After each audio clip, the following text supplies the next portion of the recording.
तो last episode के and पे हमने देखा था कि हमारा बेका जो होता है वो आगे की तरफ बढ़ रहा था। दूसरी तरफ ताजार को दिखाता है कि वो सबसे पीछे बैठा होता है, उनकी आर्मी जो होती है आगे फाइट कर रही होती है। और यहीं पर दिखाता है कि वॉन्चेंग का एक बंदा भी उसके साथ ही होता है। एक सोल्जर वहां पर उसके पास खड़ा होता है। ये वही सोल्जर होता है जिसने जाकर उस लीडर से कहा था कि अगर तुम गवर्नर को मार डालते हो तो फिर तुम्हें गवर्नर की पोजीशन मिल जाएगी। तो वो उसे कहता है कि आपको बिल्कुल परेशान होने की जरूरत नहीं है लॉर्ड ताजार, बहुत ही जल्दी यहाँ पर रेजिस्टेंस खत्म हो जाएगी, सभी सोल्जर्स मारे जाएंगे। तो ताजार उसे कहता है लेकिन तुम्हारे कहने के मुताबिक तो यहाँ पर इन सोल्जर्स को आपस में लड़ना चाहिए था, लेकिन ये सभी के सभी सोल्जर्स, ये सेंट्रल प्लेन्स के कुत्ते तो आगे की तरफ बढ़ते जा रहे हैं और आकर मेरे लोगों को मार रहे हैं। तुम्हारे कहने के मुताबिक जो प्लान तुमने बनाया था इन सभी लोगों को आपस में लड़ना चाहिए था। तो वो उसे कहता है परेशान होने की जरूरत नहीं है, मैंने यहाँ पर सब कुछ पहले से सेट किया हुआ है। जिस जनरल के साथ जाकर मैंने डील की थी वो भी यहाँ पर रीइंफोर्समेंट्स की एक बड़ी टुकड़ी लेकर आने वाला था, लेकिन अब वो यहाँ पर आगे नहीं बढ़ेगा और पीछे ही रहेगा। यानी कि जब वो इनकी मदद करने के लिए नहीं पहुंचेगा तो गवर्नर को हम लोग खुद ही यहाँ पर मार डालेंगे। और इसी के साथ वो पीछे की तरफ घूमकर देखता है और वहां पर बेखा की आर्मी पहुंच जाती है, जिसकी वजह से वो भी काफी घबरा जाता है।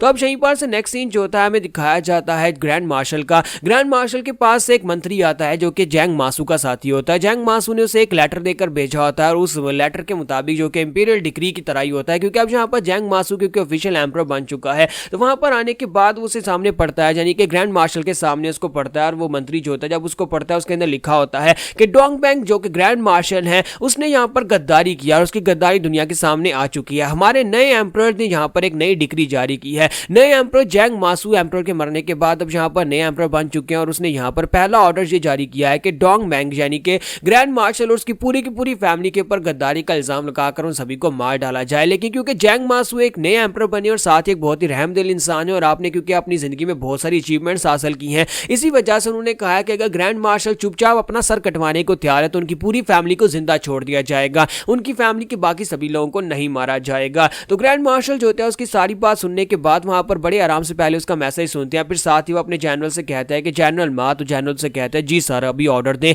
तो जनरल को उसे कहते हैं कि मैं चाहता हूं कि इस मंत्री को जो यहाँ पर लेटर लेकर आया है इसका सर काटकर और साथ में इस लेटर के साथ एक बॉक्स में भेजकर जैंग मासू को वापस भेज दो। मैं चाहता हूं कि इसका सर उसके पास वापस जाना चाहिए। तो ये बात सुनने के बाद मंत्री उसे कहता है कि आप यहाँ पर ये क्या कर रहे हैं, अभी भी वक्त है, अभी भी माफी की भीख मांग ले, जाएं जाकर जैंग मासू के पांव पड़ जाए, हो सकता है कि आपकी जान बच जाए, मुझे मारने का क्या फायदा होगा। लेकिन जनरल मार्च होते हैं वहां पर अपने साथियों से कहता है कि इस कमीने को ले जाओ, जाकर इसका सर काट दो। और इसी के साथ जनरल मार्च होते हैं वहां पर उसके चले जाने के बाद ग्रैंड मार्शल से कहते हैं ग्रैंड मार्शल अब हमारे लिए क्या ऑर्डर्स हैं कि हम अपनी आर्मी को इकट्ठा करें और जाकर जैंग मासू के ऊपर अटैक कर दे, क्योंकि वो तो यहाँ पर एम्परर के मरने के बाद अब खुद एम्परर बन के बैठ गया है। तो ग्रैंड मार्शल उसे कहता है कि मैं तो यहाँ पर यही सोच रहा हूँ कब आगे क्या करना है, क्योंकि हमारे पर गद्दारी का इल्जाम लगा दिया गया है। चाहे वो यहाँ पर एक असली एम्परर नहीं है लेकिन इसके बावजूद उसने इंपीरियल डिक्री जारी की है, जिसकी वजह से अब सोल्जर्स उसी के ऑर्डर को फॉलो करेंगे, रॉयल आर्मी तो उसी की बात मानेगी। मैं बस ये चाहता हूँ कि हम सभी लोग यहाँ पर से चैंगपियोंग फोर्ट्रेस की तरफ आगे बढ़े। और इसी के साथ ही यहाँ पर दिखाता है कि राइमी जो होती है वो कढ़ाई खा रही होती है,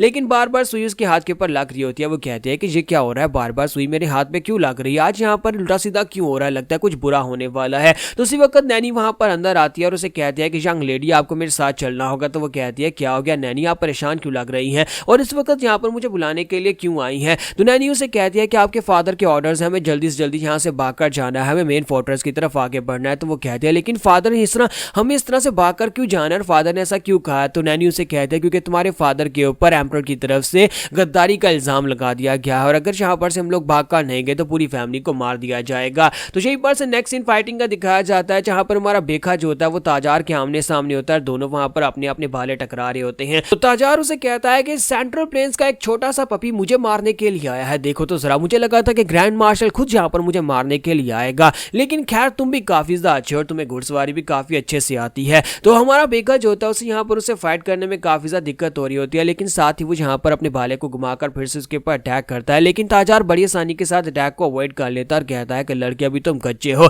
तुम्हें क्या लगता है कि तुम यहाँ पर मेरे जैसे एक महान वॉरियर का सामना कर सकते हो अपने इन छोटे मोटे स्किल्स के साथ। तो हमारा बेखा कहता है कि ये कमीना बार बार अटैक्स को डॉज किए जा रहा है। तो ताजार भी उसे कहता है कि तुम्हारी टेक्निक काफी ज्यादा अच्छी है और मैंने इसे पहले भी कहीं पर देखा है, लेकिन तुम यहाँ पर इस टेक्निक को ज्यादा देर तक परफॉर्म करके जिंदा नहीं बच पाओगे, क्योंकि एक जनरल जो इससे पहले मुझसे इस टेक्निक को यूज करके फाइट कर चुका है, जनरल मोयोंग, हाँ मुझे याद है, कई बार जनरल मोयोंग की आर्मी से मेरा सामना हो चुका है, लेकिन वो भी तो यहाँ पर मेरे हाथ से मर गया और तुम भी यहाँ पर मेरे हाथ से मरोगे। मैंने सुना है कि तुम्हें आर्मी में यहाँ पर जब पिछली बार फाइट करने के लिए आए थे तुम्हें यहाँ पर लिटिल वुल्फ का टाइटल दिया गया था कि तुम एक भेड़िए की तरह हो, और देखता हूँ कि क्या तुम वाकई आखिर में एक भेड़िया होने के लायक हो भी या नहीं। हमारा बेका जो होता है उसे काफी ज्यादा दिक्कत हो रही होती है और वो सोच रहा होता है कि अब मैं यहाँ पर क्या करूँ, चाहे कुछ भी हो जाए मुझे इस फाइट को जीतना ही होगा, मुझे राइमी के लिए इस फाइट को जीतना ही होगा। और साथ ही यहाँ पर हमारा बेका जो होता है इस मंगोल के बारे में बताया जाता है। हमारा बेका कहता है कि ये मंगोल ट्राइब जो है ये दूसरे मंगोल ट्राइब से काफी ज्यादा खास है, क्योंकि ये मंगोल ट्राइब के लोग ऐसे लोग हैं जो कि अपना एक अलग टाइटल यूज करते हैं। वैसे जितने भी मंगोल्स होते हैं वो सारे के सारे खान का टाइटल यूज करते हैं, उनका जो लीडर होता है उसको खान का टाइटल दिया जाता है, जैसे कि चंगेज खान। लेकिन इसका टाइटल जो है वो यहाँ पर ताइशी का है। इनके जितने भी लीडर्स हैं वो सारे के सारे ताइशी के टाइटल को यूज करते हैं, क्योंकि ये लोग जो थे इन लोगों ने अपने आप को साबित किया था। इन लोगों ने जहां पर एक बैटल के अंदर टूमो क्राइसिस के अंदर जहां पर इन लोगों ने चाइना के एम्परर को बंदी बना लिया था। मंगोल ट्राइब के इस कबीले ने यहाँ पर चाइना के एम्परर को बंदी बना लिया था और उसके बाद उसको यहाँ पर जिंदा छोड़ दिया एक समझौते के बाद, जिसके बाद से यहाँ पर इन लोगों को ये हक मिल गया था कि ये लोग अपने लिए ताइशी का टाइटल यूज कर सकें। इन्होंने खुद ही कहा था कि ये हान के टाइटल को यूज नहीं करना चाहते बल्कि ताइशी के टाइटल को यूज करके अपनी एक अलग पहचान बनाना चाहते हैं। और इस वक्त मेरे सामने जो इनका लीडर है उसका नाम ताइशी ताजार है, यानी कि ये एक बहुत ही पावरफुल लीडर है। तो मैं यहाँ पर इसका सर काटने के लिए आया हूँ। इसी के साथ ही सीन प्रेजेंट में आता है जहाँ पर ताजार उसे कहता है कि यंग वुल्फ तुम यहाँ पर मुझे मारने के लिए आए हो, लेकिन तुम्हारे स्किल्स इतने काफी नहीं है मुझे मारने के लिए और तुमने मुझे बहुत ज्यादा डिसअपॉइंट किया है। जबकि हमारा जो बेका होता है वो सोच रहा होता है कि अगर यहाँ पर ऐसी बात है तो फिर मुझे यहाँ पर इसको मारने के लिए कुछ एक्स्ट्रा ऑर्डिनरी करना होगा, क्योंकि मैं यहाँ पर अपने स्किल्स के साथ तो इसको बिल्कुल भी नहीं मार पाऊंगा। सिर्फ और सिर्फ मिलिट्री की ट्रेनिंग के साथ इसे मारना पॉसिबल नहीं है। तो ताजार बड़ी तेजी के साथ उसके ऊपर अटैक करने के लिए आगे की तरफ बढ़ आता है, जबकि हमारा बेका सोच रहा होता है कि अगर यहाँ पर इस तरह इस बार मेरे ऊपर डायरेक्ट हिट लगी तो मैं नहीं बच पाऊंगा,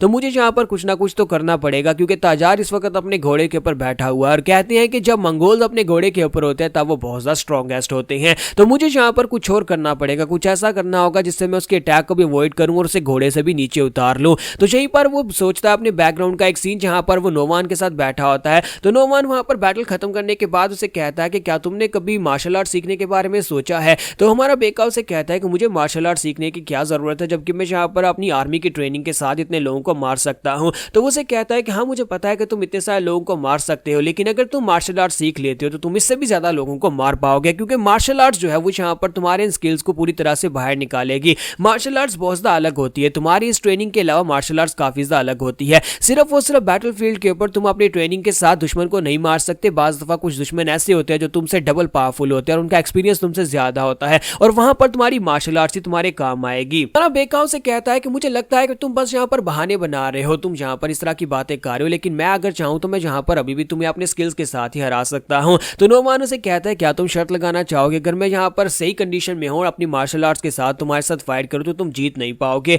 तो हमारा बेका सोच रहा होता है कि अगर देखा जाए तो मैंने अपने बचपन में मार्शल आर्ट सीखी थी, यानी मेरा फादर मुझे यहाँ पर सिखाने की कोशिश करता था सॉन्ग फैमिली में, लेकिन मैंने कभी ध्यान नहीं दिया था, लेकिन आज भी मुझे वो सारी की सारी टेक्निक्स याद हैं। क्या मैं यहाँ पर उन टेक्निक्स को दोबारा यूज करूँ जिनको मैं यूज नहीं करना चाहता। तो हमारा बेका क्या यहाँ पर अपनी मार्शल आर्ट्स को यूज करेगा जो कि उसने सॉन्ग फैमिली में सीखी थी, क्योंकि उसे ताजार का सर तो काटना ही काटना है, राइमी के लिए उसे ये करना ही पड़ेगा।